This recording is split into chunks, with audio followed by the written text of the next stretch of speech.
Welcome to the College Football Bros. I'm Michael Newman. I'm Ryan Newman. And I'm Trey Newman. All right, and today we are joined by a guest who is a fellow fan of sports betting. He is from the Action Network. It is Michael Calabrese. Michael, how are you?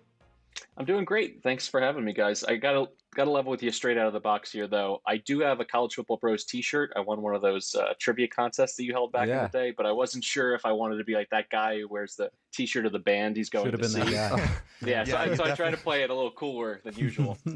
Respect. I got you.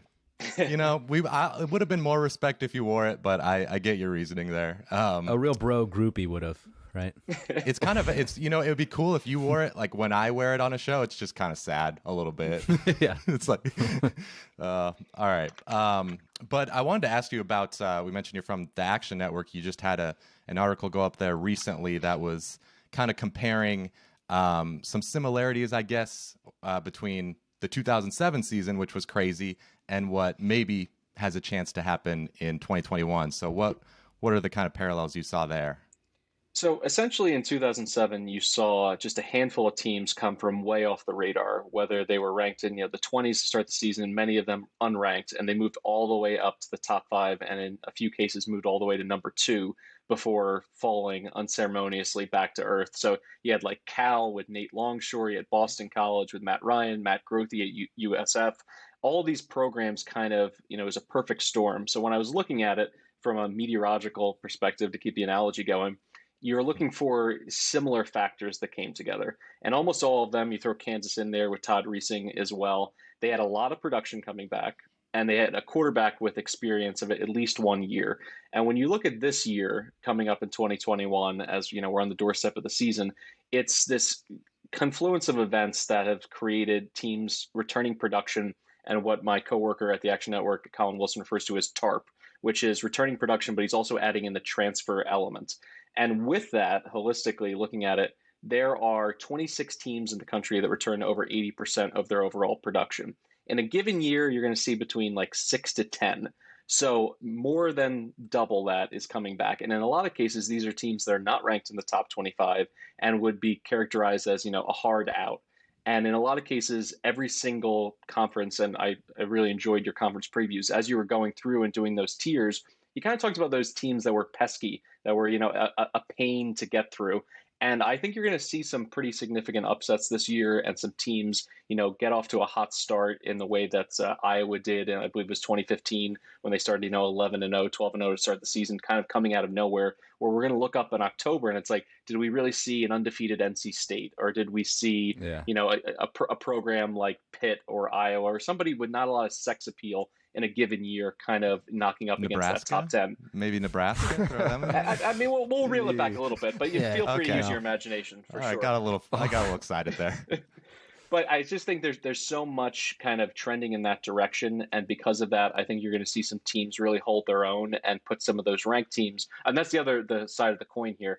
When you look at Notre Dame, Alabama, Ohio State, these are programs that are quote unquote going to reload, but they have so much production to replace. And in a given year, that may not be as big of a deal. But with so many teams having not only the player continuity, but coaching continuity as well, fewer schools turned over like OCs and DCs because of COVID and contracts and all these issues, you're going to see, I think, a better product on the field top to bottom in college football this year.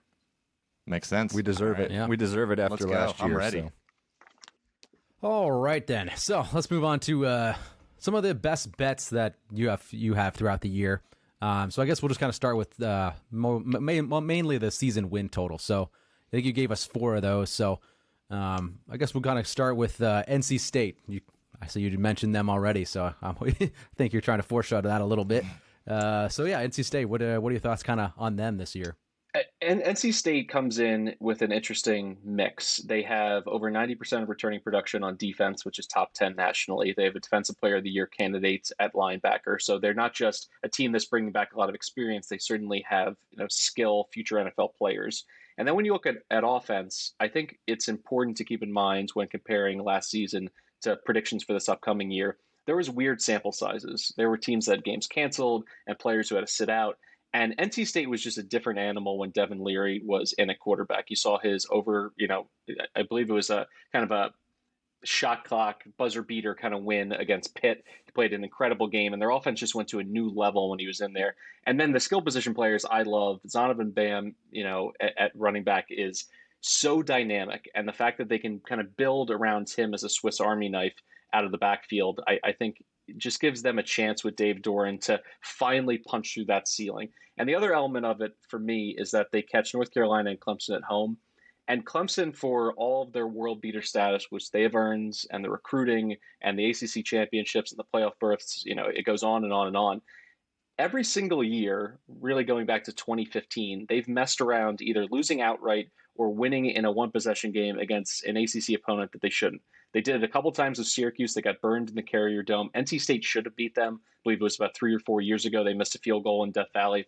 I think that's going to come up to bite them again in what should be, quote unquote, rebuilding year for Dabo Swinney. The fact that he doesn't have, Travis Etienne and some of his explosive skill position players to rely on. So I really like NC State over on this one. And I think they're certainly a play, to win the ACC because you're going to get huge odds. Any team that is not Clemson, you get huge odds. So I'm really bullish on the Wolfpack. Okay, I'm with you. I like NC State this year. Yeah, NC State over 6.5. First pick there. Cool. All right, so now to a team that maybe on the opposite end of the spectrum had a lot of turmoil and change. So what do you think of Josh Heupel's first year with the Tennessee Vols? So I brought up earlier the TARP, the transfers and, that impact on a team. They had 7 3-stars and 7 4-stars walk out the door in the offseason. Yeah. There's really not a program outside of Tuscaloosa that could handle that and keep expectations where they should be. And I think, interestingly, you didn't see their season win total move all that much. And because of that, I think there's a little bit of optimism at their quarterback position. Hendon Hooker, for instance, at Virginia Tech, was dynamic at times last year. But how good is he going to have to be if he ends up being the QB1 and playing the majority of the year to elevate a roster that's just not there by SEC standards? And when I run down the schedule, I look at 3 to 4 winnable games where I feel comfortable if I was in a position backing Tennessee, and the rest are either toss-ups or they're going to be double-digit underdogs. And I think that's also taking into account that a team like South Alabama won't suddenly get it together down the stretch, and they've lost to Sun Belt teams in the past. And then South Carolina and Vanderbilt, those are the the doormats in the SEC East, but there's at least a little bit of reason for optimism with South Carolina, and Vanderbilt has a new identity. I just don't see it on Rocky Top this year. And I think you're also getting signals from Vegas where the under is minus 175. It's juiced so extremely. They're begging people to either not bet the under or, be talked into the over. I'm not going to fall into that trap. I'm going to go, Tennessee under 6.5 here. All right, let's get to a G5 pick and a team that I guess we have talked about on this podcast, but not a lot. But they are very intriguing. Western Kentucky, their over-under is 5.5. What do you think there? So if this, operation, college football operation, I should say, that they pulled off is successful, I think it could be emulated by many programs moving forward. Western Kentucky did, a postmortem on their season last year, and they said, listen, we're awful on offense. We need a brand new identity. And a lot of, coaches will go the JUCO route in that, state. They want kids who are ready to play right away as juniors and seniors. They went that to the extreme. They went down to Houston Baptist. They grabbed their quarterback, who was a Walter Payton Award finalist, so the FCS Heisman. He absolutely shredded North Texas and Texas Tech last year on the road, throwing. He almost beat Texas Tech. Took his top 3 receivers, and they ported them all over to Western Kentucky, which was an incomplete team. They were unbalanced, much better defensively than offensively. For that reason, not only do I think Western Kentucky is a great play at over 5.5 here, but they are 10-1, 12-1, depending on the book to win Conference USA, which should be a pretty wide open by G5 standards conference. So I love everything that they have going there. Zappy's a guy that I followed very closely last year because I just happened to be betting over in a few of the games that he was tossing the ball around, and he just looks so comfortable. And because he's also coming with a major member of his coaching staff, I don't think the transition is going to be difficult for him up to the FBS level. Yeah, it was fun to watch at the beginning of the year last year. And their schedule too. They draw Indiana and Michigan State in back-to-back weeks, so he's going to have a chance to really become like a household name this year. Yeah, they'll have a shot. All right, let's get to your last over-under here. It's a team that actually all of us bros are usually pretty high on, and Trey is extremely usually high on. TCU. So what do you think, Gary Patterson's squad? I think this is the best roster top to bottom that Patterson's had since that Peach Bowl team that was just on the outside of the college football playoff in 2014 with Boykin and a lot of those dynamic skill position players, Dotson and the like. What they have in their backfield with Duggan and Zach Evans, I think arguably outside of Oklahoma is the best 1-2 punch. He really impressed me down the stretch. They caught fire. They went 5-1 in their last 6. They were beating teams by over 2 touchdowns. And I think, his sneaky athleticism gives them an element where if they can just get a little bit better on the perimeter, I think they'll have an opportunity to take this whole thing to the next level. And it's another team where I think they're actually going to leapfrog, no pun intended, Iowa State into that second perch in the Big 12 and get a rematch against Oklahoma in the Big 12 championship game. So I love TCU. I think they're also worth a flyer. What's interesting, state by state with all these sports books popping up, you can see a huge disparity outside of like the top 30 or 40 teams. So I saw a few books listing TCU at 175-1 to win the national championship. Barstool Sportsbook in Pennsylvania listed them at 500-1. So I went in, threw a few bucks on that. If they get to the Big 12 title game, then I'm in Hedge City, so I'll be very happy in that case. That's true. Well, speaking of national championship bets, let's look at the market there. Do you think, did you find any other value in that market? It's another one where it pays to shop around, particularly because the offseason college football is so long and there's not a whole lot of roster movement after spring. So you don't see numbers changing all that dramatically as you might in the NFL with the NFL draft and, free agency and late trades and things like that. So it did pay to shop around a little bit. And Oklahoma was sitting at plus 650, 7-1 at a lot of books, actually found at plus 820 at FanDuel. And I think when you look at their roster and their coaching staff, there's just no holes on this team. And the way that they played to end last year, I understand Florida was leaking oil coming into that Cotton Bowl, but they dominated them. And that wasn't a fluke, to be honest. Alex Grinch's defense, in my opinion, has finally turned the corner. They are really stingy against the run. Much like any Big 12 team, if they can get a little bit better against the pass, I think this becomes, a top 20 defense. And when you pair it with the offensive skill talent they have, I mentioned Tennessee earlier, their best player, Eric Gray, now coming over as a running back. Everything the Rattler showed down the stretch, Mims, Weasel, like all of it on the perimeter just screams to me like almost a lock to make the college football playoff. And finally, because they are a complete team, I'm not scared that it's going to be, a repeat for Lincoln Riley in the college football playoff. Yeah, they've the defense hasn't quite been there, and they've run into some juggernauts too. So it's been rough, but a lot of people think this is the year, so I wouldn't be surprised. Let's get to some actual games though. So week 1, of course, is coming up here, and the game of the year possibly is in week 1, Clemson against Georgia. What value do you see there? So most people don't wait the entire offseason to sprint up to the sportsbook window, whether physically or metaphorically, to place a bet on under.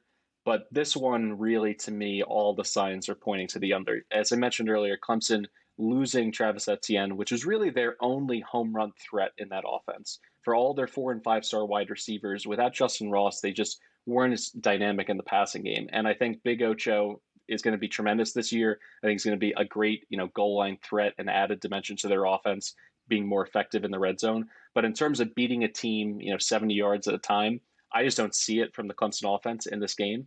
And then when you look at Georgia, there was so much optimism coming out of that Peach Bowl win. But then Pickens goes down. Eric Gilbert is suddenly nowhere to be found on campus. They have other injuries at wide receiver. I think they're going to, for all of the talk that Kirby Smart's going to open it up. This is the year that JT Daniels is, going to throw for 4,000 yards and be a Heisman finalist. I think they're going to rely on a very strong running game. So I see this game being played in the high teens, low 20s, which would be comfortably under the number. I think it's sitting at 52 right now.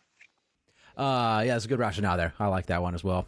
Almost as big as that game, Clemson, Georgia. You have another one that you like, Texas State at Baylor. I know it's another one that people are gearing up for. What do you think? What are you thinking on that one? So I'm going to admit I love dumpster diving when it comes to college football, and betting on Texas State is just about the bottom of the barrel. But having watched I've done worse. 4 or 5 of their games last year down in San Marcos, this is, a former Johnny Manziel coach, Spavital. He's got the connections to that kind of improvisational run and gun offense. And you saw little glimmers of it last year. They should have been blown out by SMU. It was a 1-possession game. They go up to Chestnut Hill to play Boston College, who was totally revamped under Dracovic and, almost beat North Carolina. They were a good team, and I think they're going to be a very good team in the ACC this year. They almost beat that team too. So when you look at a team going from 3-9 to 2-10, just human nature, you say this team must stink. And Baylor, it's an in-state rivalry, and a group of 5 going up against a power program. Baylor is going to have a new quarterback who, by all accounts, is going to be talented, but it'll be his first go around leading the program. They were a mess last year. And this is also a defensive-minded coach. This really comes down to me about shopping around again. At 13.5, it's a pass. At 14, it's a play. Anything higher than that, I feel more bullish on. And it seems, at times like, you're splitting hairs on things like that. But I do think this number and that key spot of that 2 touchdowns is worth investing some time to get the right one.